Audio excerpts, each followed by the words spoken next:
اے میرے ابو طالب، اے عمران، تو نے نبی کو اپنا گھر دے دیا، تو نے میرے نبی کو اپنا گھر دے دیا۔ قرآن میں ہے حل جزاء الاحسان الا الاحسان، احسان کا بدلہ احسان ہے۔ تو نے اگر یہ احسان کیا ہے میرے نبی پر کہ میں بدل میں تو نے اپنا گھر دے دیا، تو میں تیرے علی کو اپنا گھر دیتا ہوں۔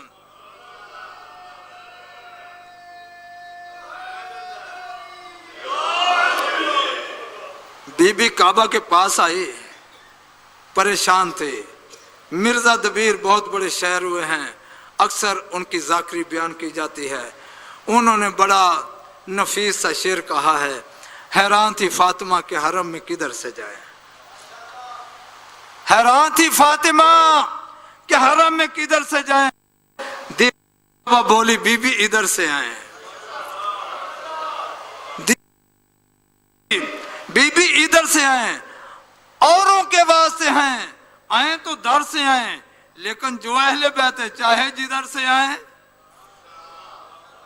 بی بی اندر داخل ہو گئی، وہ جو بیٹھے ہوئے تھے نا سردار، مشرک سردار کافر دیکھ رہے تھے، انہوں نے کہا بی بی داخل ہوئی ہے، دیوار بند ہو گئی ہے، اب یہ واپس کیسے آئے گی؟ چابیاں بڑے بڑوں کے پاس تھیں، ایک چابی ابو لہب ابو جہل کے پاس تھے، ایک چابی حضرت ابو طالب کے پاس تھے، ایک چابی شیبہ کے پاس تھے۔ وہ بڑی بڑی چابیاں لگا رہے تھے، بے فکر کس کو ہونی چاہیے تھی؟ فکر کس کو ہونی چاہیے؟ جس کی بیوی ہے وہ لوگ زندہ ہے، نہ کوئی اندر کھانے کا انتظام، بی بی کی ہو گئی ہوگی، لیکن جس کی زوجات اپنے گھر میں مطمئن بیٹھا ہے، تھا کہ میری خدمات میں اللہ کو جگہ دے گا،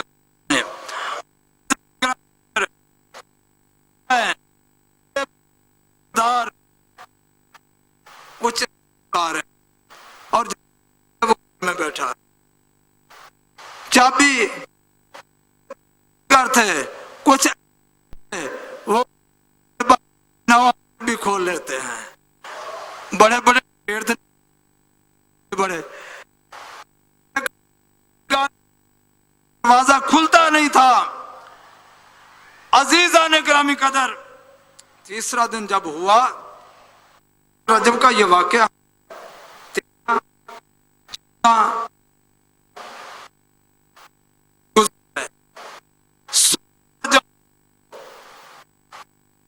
نبی حضرت ابو طالب ابو الیمان یہ آئے،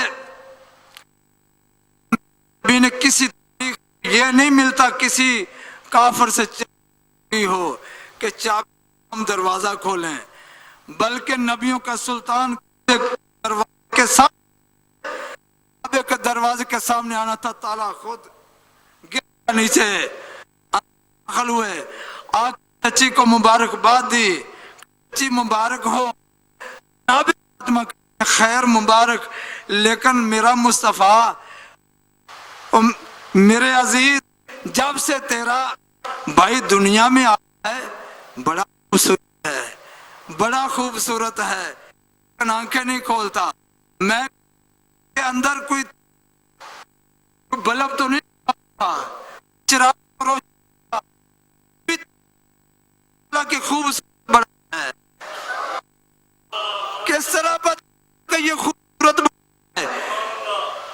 بھئی خوبصورت نہ ہو، ایک بشر مخلوق تھوڑی، خالق اللہ نوری، اللہ نے سب پہلے خلق کیا، علی من نور، میں اور تو نور کی روشنی اتنی تھی جیسے فاطمہ بنت کے کو دیکھ رہی تھی، کے چہرے کو وجہ اللہ کو دیکھ رہی تھی، وجہ اللہ کو نہیں ید اللہ کو دیکھ رہی تھی، کو نہیں اللہ کو دیکھ رہی تھی۔ تیسرے دن جب جناب رسالت مآب آئے، چیز رہا مجھے تو دو، میں اس کی زیارت کروں، بس ہاتھ بڑھائے۔ علی اسی انتظار میں رسول ہاتھوں پہ آتے ہی آنکھیں کھول دی، کھول دی۔ پہلا سوال تھا، یہ آنکھیں نہیں کھولتا۔ صفا نے مرتضیٰ سے پوچھا کیوں نہیں کھولتا تھا؟ جناب مرتضیٰ یہ کہتے ہیں یا رسول اللہ کعبہ کی دیواروں بت تھے، نہیں چاہتا تھا سے پہلی نگاہ ان بتوں پہ پڑے، میں مصطفیٰ کا چاہتا تھا۔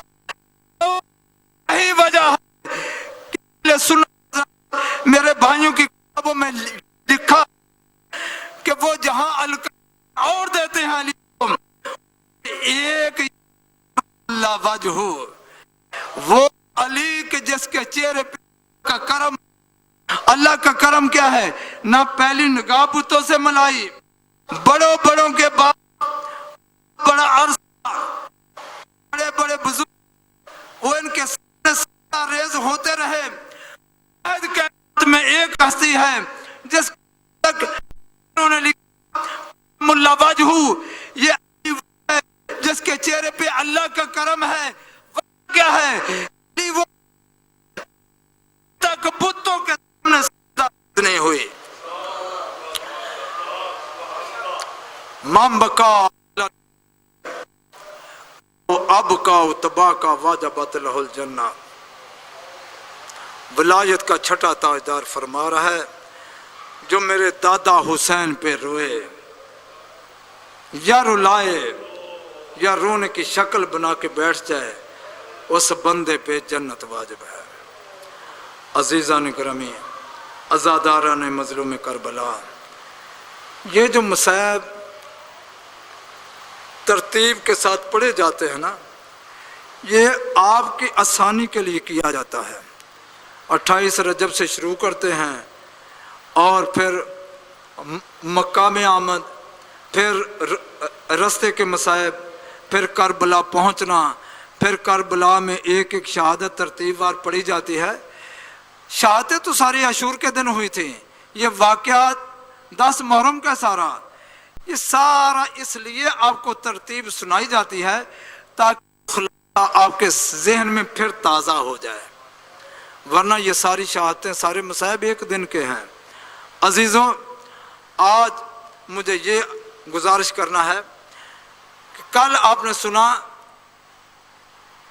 کہ پیغمبر 28 رجب کو چلے، کو مکہ پہنچے، 8 ذی الحج سن 60 ہجری کو احرام، حج کے احرام کو عمرے سے بدلا، عمرے میں بدل کر میرا مظلوم امام بہنوں کو ساتھ لے کر جنگلوں کی طرف چلنے لگا، عراق کا سفر شروع کر دیا۔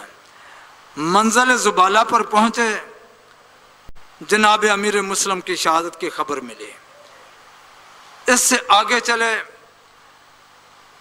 آگے چلتے چلتے ایک منزل ہے، منزل عربی میں اس جگہ کو کہتے ہیں جس طرح ہمارے یہ سٹاپ ہے نا، یہ فلاں سٹاپ ہے، فلاں سٹاپ ہے، عربی میں اس کو منزل بولتے ہیں، فلاں منزل۔ جب منزل شراف پہ پہنچے، منزل شراف کے ساتھ ایک پہاڑ ہے جس کا نام ذو حسم ہے۔ پہاڑ کا نام کیا ہے؟ ذو حسم۔ اس ذو حسم پہاڑ کے دامن میں میرے امام نے ڈیرا لگایا، اور منزل شراف وہ جگہ ہے کہ جہاں پانی کا بہت بڑا ذخیرہ تھا، پانی کا انتظام بہت زیادہ تھا۔ اس مقام پہ جب یہ قافلہ رکا تو آپ کی فوج سے، مولا کے قافلے سے ایک بندے نے بلند آواز سے کہا اللہ اکبر۔ جب اللہ اکبر کہا نا تو عزیزوں، مولا حسین نے تیرا تکبیر بلند کرنے کا مقصد کیا ہے؟ مولا وہ سامنے میں کھجوروں کا باغ دیکھ رہا ہوں، اس علاقے کے لوگ بھی مولا کے چاہنے والے قافلہ میں موجود تھے. انہوں نے کہا بندگان خدا، اس علاقہ میں کوئی کھجوروں کا باغ نہیں ہے، یہ سارا چٹیل میدان ہے، کوئی باغ نہیں ہے یہاں. وہ سامنے ہمیں کچھ ایسا دکھائی دے رہا کہ کھجوروں کا باغ ہے. میرے مولا نے جب غور سے دیکھا، مولا فرماتے ہیں یہ باغ نہیں ہے، یہ اونٹوں کے کیا ہے؟ کان ہیں جو بلند ہیں، اور تمہیں ایسا لگ رہا ہے یہ کوئی باغ ہے. یہ دشمن کی فوج آ رہی ہے. وہ ایسا ایسا قریب ہوتے گئے. یہ کون تھا؟ یہ ہور کی فوج تھی، 1000 کی فوج. جب یہ قریب پہنچے تو حالت کیا تھی؟ اگر ان کو تھوڑی دیر کے لیے پانی نہ ملے تو یہ پیاس سے مر جاتے. لیکن حسین سخی کتنا ہے، حسین کریم کتنا ہے. ان کی اس حالت کو دیکھ کے میرا مولا فرماتا ہے عباس دیکھتے نہیں فوج پیاسی ہے، مشکے لے ان کو پانی پلاؤ. ایک ایک فوجی کو پانی پلایا گیا. عزادارو، اس فوج میں ایک ایسا آدمی جو ان سے کچھ فاصلے پہ رہ گیا تھا، اس کی حالت ان سے بھی گئی ہوئی تھی، غیر تھی. جب اس کو پانی جناب عباس نے پلایا تو وہ پانی اس کے منہ میں نہیں جا رہا تھا، پانی زمین پہ گر رہا تھا. آپ کا مظلوم امام اپنی جگہ سے اٹھا، کہا پانی کیوں نہیں پیتے ہو؟ نڈال اتنا ہو چکا تھا. اب امام نے ایک ہاتھ اس کے منہ کے نیچے رکھا، اوپر سے خود پانی ڈالا. یہ حسین کی کریمی ہے. اس طرح اس کو پانی پلایا. جب ساری فوج کو پانی پلا لیا نا، کہا باس پانی اور ہے؟ مولا پانی بہت ہے. ان کے جانوروں کو بھی پانی پلاؤ، ان کی سواریوں کو پانی پلاؤ. ساری سواریوں کو پانی پلایا گیا. عباس اور پانی ہے؟ مولا ہے. یہ صحرا ہے، کڑکتی دھوپ ہے، ان کی زریں گرم ہو چکی ہیں. باقی پانی ان کی زروں کے اوپر پھینکو تاکہ یہ ٹھنڈی ہوں، ان کو تکلیف نہ ہو. یہ عمل بھی کیا. چوتھے مقام پہ کہا عباس پانی ہے. یہ جو جانور ان کے پاؤں گرمی سے جل رہے ہیں، ان کے گھوڑوں کے پاؤں کے اوپر پانی پھینکو. اتنا پانی تھا زہرا کے لال کے پاس. میں کہتا ہوں اگر پانی کو ذخیرہ رکھتا تو یہ کربلا کے میدان میں سکینہ پیاسی نہ رہتی. عزاداروں، ظہر کی نماز کا وقت ہوا. ظہر کی نماز کا وقت. امام کی فوج میں، امام کے قافلے میں جو مؤذن تھا وہ علی اکبر نہیں ہے. علی اکبر مؤذن نہیں تھا. مؤذن کا نام ہے حجاج ابن مسروق. علی اکبر نے صرف کربلا میں اذان دی ہے. سارے راستے میں اذان دینے والا مؤذن حجاج تھا. حجاج بن مسروق نے اذان دی، ظہر کی اذان. اب میرا مولا فرماتا ہے اے ہور، ہمارے پیچھے نماز پڑھو گے یا اپنی علیحدہ جماعت کرواؤ گے؟ انہوں نے کہا نہیں زہرا کلال تیرے پیچھے نماز پڑھیں گے، تیرے پیچھے نماز پڑھیں گے. عزیز و ظہر کی نماز ہوئے. مولانا کا عباس قافلے کی تیاری کرو. وہ چاہتا تھا کہ قافلے کو گرفتار کر کے کوفہ لے جائے ابن زیاد کے پاس. میرے مولا فرماتے ہیں ہم خود نہیں آئے، مجھے یہ بتاؤ کیوں آئے ہو؟ ہم تمہیں کوفہ لے جانے کے لیے آئے ہیں. مولا فرماتے ہیں کوفہ؟ ہم نہیں جائیں گے کوفہ. وجہ یہ تمہارے خطوط ہیں ہمارے پاس، تم نے ہمیں بلایا ہے. ہم خود 12,000 خط کوفیوں کے جو مولا نے محفوظ رکھے ہوئے تھے، ایک خرجی میں ڈالے ہوئے تھے، وہ سارے خط ہور کے سامنے پھینکے. کہ یہ تمہارے خط نہیں ہے، یہ تمہارے خط ہیں سارے؟ اور کہتا ہے ہمیں اس کا علم نہیں ہے، آپ کو کوفہ جانا ہوگا۔ مولا فرماتے ہیں اگر میرا آنا آپ کو پسند نہیں، میں واپس چلا جاتا ہوں، واپس چلا جاتا ہوں۔ کب واپس نہیں جا سکتے، مجھے آپ پہ مامور کیا گیا ہے۔ مولا فرماتے ہیں پھر ہم آگے چلتے ہیں۔ عزادارو، یہ قافلہ چلتا چلتا اس مقام پہ آ گیا کہ جس زمین کا ازل سے وعدہ تھا، بس یہ زمین کا واقعہ بعد میں پڑھا جائے گا۔ میں یہی کہنا چاہتا ہوں، جب ہور گھر سے چلا تھا نا، یہ یزید کی فوج کا کمانڈر تھا، 1000 افراد پہ یہ متعین تھا۔ گھر سے جب چلا تھا، پیچھے سے ایک آواز آئی، ہور تمہیں جنت مبارک ہو، ہور تمہیں جنت مبارک ہو۔ اور پریشان تھا، میں نواسہ رسول کے مقابلے میں جا رہا ہوں، جنت کس طرح؟ بس عزادارو، آ گئی شب عاشور، شب عاشور آ گئی۔ عاشور کی رات اور پریشان ہے، اپنے خیمے میں اضطراری حالت ہے، دسترخوان لگ گیا۔ غلام کہتے ہیں آؤ سردار آ کے کھانا کھاؤ، کہتے ہیں مجھے بھوک نہیں ہے۔ بیٹا کہتا ہے بابا کھانا کھاؤ، کہا مجھے بھوک نہیں ہے۔ جب یہ حالت دیکھی نا، اس وقت بیٹا پوچھتا ہے بابا تو بڑا بہادر ہے، لیکن کیا وجہ ہے آج تو اتنا پریشان کیوں ہے؟ بیٹے کو ساتھ لیا، جہاں حسین کے خیمے لگے ہوئے تھے، سیاہ رنگ کے خیمے، ان کے قریب جا کے کہا بیٹا علی بن حر، ذرا غور سے کان لگا کے سن، یہ بچوں کی آواز آ رہی ہے، بچوں کی آوازیں آ رہی ہے۔ 7 محرم سے پانی بند تھا، بچوں کے رونے کی آوازیں، رونے کی آوازیں تھی۔ عزاداران حسین، بچوں کی آوازیں آ رہی تھی، اعلیٰ تاش، اعلیٰ تاش، ہائے پیاس، ہائے پیاس۔ اور رو کے کہتا ہے اس کا ذمہ دار میں نہیں ہوں، میں نے تو ان کا پانی روکا تھا، کل نبی کو منہ کیا دکھاؤں گا؟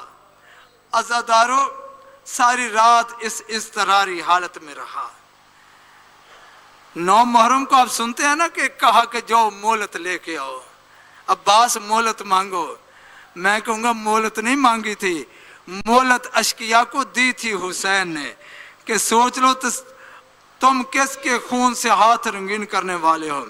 اس مہلت کا نتیجہ یہ نکلا کہ ہور جیسا بہادر جو ہے وہ یزید کی فوج سے نکلا، ہور کا بیٹا، ہور کا غلام، ہور کا بھائی، یہ افراد جو ہیں یہ حسین کی طرف جا رہے ہیں۔ حسین نے دیکھ لیا، اب اتنا شرمندہ ہے ہور، کہا بیٹا علی میری آنکھوں پہ پٹی باندھ ہے، مجھ سے برداشت نہیں ہوتا، کس طرح حسین سے آنکھیں ملاؤں گا؟ عزاداروں پٹی باندھی گئی۔ اس کے بعد کہا میں نے بہت بڑا جرم کیا ہے، جب میں حسین کے گھوڑے کی لگام میں ہاتھ ڈالا تھا، ایک بی بی کے رونے کی مجھے آواز آئی تھی، اور میرے ہاتھوں کو بھی باندھ دے، اس طرح جس طرح قیدیوں کو کھینچا جاتا ہے۔ اور جو ہے اس طرح اپنے آپ کو گرفتار کروا کے آ رہا ہے۔ میرے مولا کریم کتنے ہیں، کہتے ہیں عباس، علی اکبر، جو میرا مہمان آ رہا اس کا جا کے استقبال کرو۔ عباس استقبال کرنے کے لیے آئے، عزادارو اور قریب آیا، میرے مولا کے قدموں میں گر گیا، پاؤں کو بوسہ دے کے کہتا ہے کریم ماں کا کریم بیٹا ہے، کیا میرے لیے معافی ہے؟ عزادارو اس وقت کہا اور میں نے تجھے معاف کیا، انت حر فی الدنیا والآخرہ، تو دنیا میں بھی آزاد ہے، آخرت میں بھی آزاد ہے۔ اس کی آنکھوں سے پٹی کھولی، ہاتھ کھولے، کہا مولا مجھے معاف کر دیا نا؟ کہا کر دیا ہے۔ کہا مولا مجھے ایک وقت یاد آ رہا ہے جب میں نے تیرے گھوڑے کی لگام میں ہاتھ ڈالا تھا، ایک بی بی کے رونے کی آواز آئی تھی، تیری بہنیں اس وقت رو رہی تھی، مولا آپ نے معاف کر دیا، لیکن ان مرشد زادیوں سے معافی لے دے، جب تک زینب معاف نہیں کرے گی معافی قبول نہیں ہے۔ عزادارو، حسین ہور کو لے کے زینب کے خیمہ کی طرف چلے، خیمہ کے اندر حسین ہے، خیمہ کے باہر ہور ہے، آ کے کہا کہ زینب بار میرا مہمان ہو رہا ہے۔ بی بی رونے لگی، کہا انہوں محمد میرے لال جلدی آؤ نا، باہر جاؤ، جا کے میرے بھائی نے ہور کو بھائی کہہ دیا ہے، یہ کتنی عظمت ہے ہور کے لیے، اس کو بھائی کہتا میرا لال، ایک ہور کے دائیں طرف کھڑے ہو جاؤ، ایک بائیں طرف کھڑے ہو جاؤ، اور ہاتھوں کو پیشانی پہ رکھ کے کہنا ماموں اور ہماری ماں نے تمہیں سلام کہا ہے، ہماری ماں نے تمہیں سلام کہا ہے۔ جب ماموں اور کہا نا، اس وقت اور کی چیخیں نکل گئی، کہا مجھ جیسا بدکار آدمی، کہا زہرا کی بیٹی زینب۔ بس عزادارو، اس کے بعد ایک عجیب سا واقعہ پیش آیا۔ میرے مظلوم امام نے علی اکبر سے کہا علی اکبر میدان میں جاؤ۔ جب علی اکبر کو میدان میں بھیجنے کا ارادہ کیا نا، اس وقت ہور کہتا مولا اگر معافی دے دی ہے تو میرے ہوتے ہوئے تیرے بیٹے نہیں مارے جائیں گے، سب سے پہلے میرا بیٹا میدان میں جائے گا۔ علی بن ہور کو تیار کیا، جب تیاری ہو رہی تھی، ہور رو رہا تھا، ادھر خیمے میں زینب رو رہی تھی، ایک جملہ یاد آ گیا، بی بی رو کے ایک جملہ کہا، اے ہور میں تجھ سے شرمندہ ہوں۔ کتنے کریم ہیں، بھائی نے معاف کیا، بی بی کہہ رہی ہے میں شرمندہ ہوں، معافی مانگنے آئے نا، میں تجھ سے شرمندہ ہوں۔ شرمندہ کیوں ہوں؟ جب تو دشمن بن کے آیا تھا اور میں نے تجھے پانی پلایا تھا، اور آج تو مہمان بن کے آیا ہے، آج بھائی بن کے آیا ہے، آج زینب کے پاس پانی نہیں ہے، آج ہمارے پاس پانی نہیں ہے۔ بس علی بن ہور کو میدان میں بھیجا، عزادارو بہت سے دشمنوں کو فی النار کیا۔ بس آخری جملے، بہت سے دشمنوں کو فی النار جب کیا نا، ایک ظالم نے ایسا وار کیا، علی بن ہور زین سے زمین پہ آیا، زین سے زمین پہ جب آیا، جوان بیٹا تھا تو بابا کی طرف روک کیا، بابا میری مدد کو، میں سے زین چھوٹ گئی۔ مجھے یہ بتاؤ جوان بیٹا خون میں لت پت ہو، زخموں سے چور چور ہو، تو جوان بیٹے کی لاش پہ پھر باپ کے جذبات کیا ہوں گے؟ شیر کی طرح دوڑتا ہوا ہور جو ہے وہ بیٹے کی لاش پہ آیا، عجیب منظر دیکھا کہ ہور کے پہنچنے سے پہلے مظلوم کربلا لاش پہ موجود ہے، اور کے بیٹی کی لاش کو اپنی گود میں لے کے بیٹھے ہیں۔ گود میں جب لے لیا نا، کہا مولا یہ غلام زادہ ہے، کہا نہیں، اور یہ تیرا بیٹا نہیں، یہ میں حسین کا بیٹا ہے، یہ میری پہلی قربانی ہے۔ عزاداران حسین اور نے علی کو اٹھانا چاہا، کہا اور کیا کر رہے ہو؟ کہا میں اپنے بیٹے کی لاش کو اٹھانا چاہتا ہوں۔ کہا پیچھے ہٹ جا، تو شریعت مصطفیٰ سے واقف نہیں ہے، اور میرے نانا کی شریعت یہ کہتی ہے کہ بوڑھے باپ جوان بیٹوں کے لاشیں نہ اٹھائے۔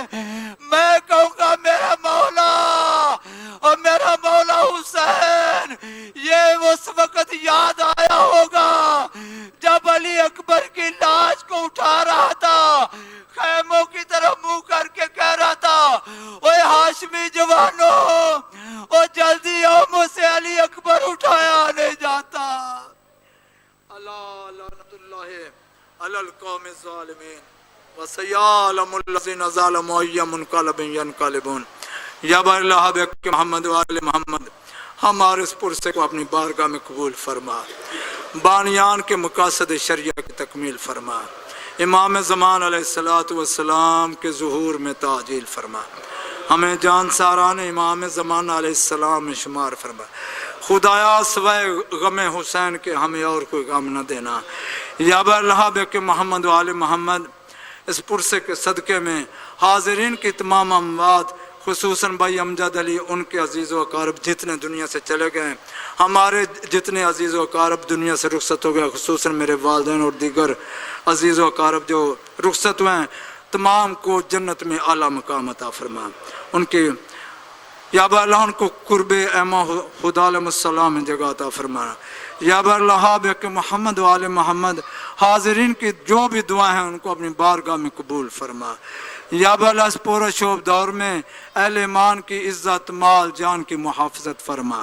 عزاداری اور عزاداروں کی محافظت فرما، علماء کرام واعظین ذاکرین کی حفاظت فرما، حادثات سے ان کی حفاظت فرما، یا اللہ بک محمد وآل محمد جن عزیزوں نے میرے ذمہ دعائیں لگے ہیں فردن فردن تمام کی دعاؤں کو اپنی بارگاہ میں قبول فرما، ربنا تقبل منا انک انت السمیع العلیم وتوب علینا انک انت التواب الرحیم برحمتک یا ارحم الراحمین، رب صلی علی محمد وآل محمد وعجل فرجہم۔ متوجہ زیارت۔ بسم اللہ الرحمن الرحیم، السلام علیکم